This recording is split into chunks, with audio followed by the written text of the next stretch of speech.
Ministério do Ensino Superior, Ciência e Cultura, se fosse resultado estudante fonte na rua Ronolo Resinem, deve acesso a UNTL e a Fulano Fevereiro.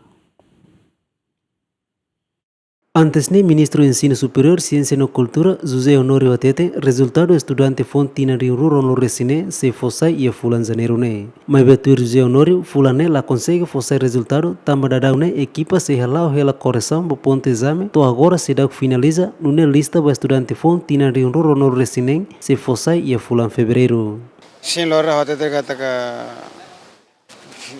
fim de janeiro, até fosse, mas be correção lá com ela. Também se tem carreira dia, ou não se é fulano fevereiro, mas se fosse resultado acesso no ingresso para o UNTL, também correção não tem carreira dia, é uma baraca, estudante baraca tem carreira ser de valor, o dia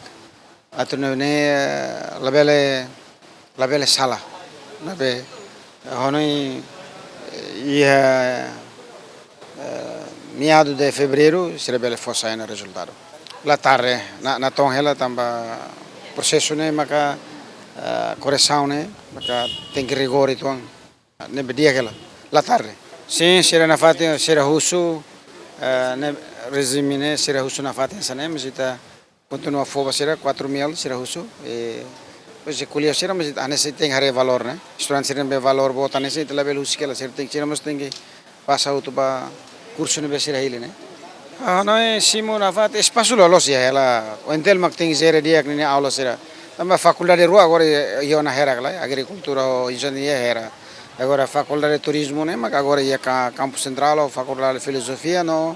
faculdade de medicina Ituan ou faculdade de direito não é aula suficiente ela professor será mak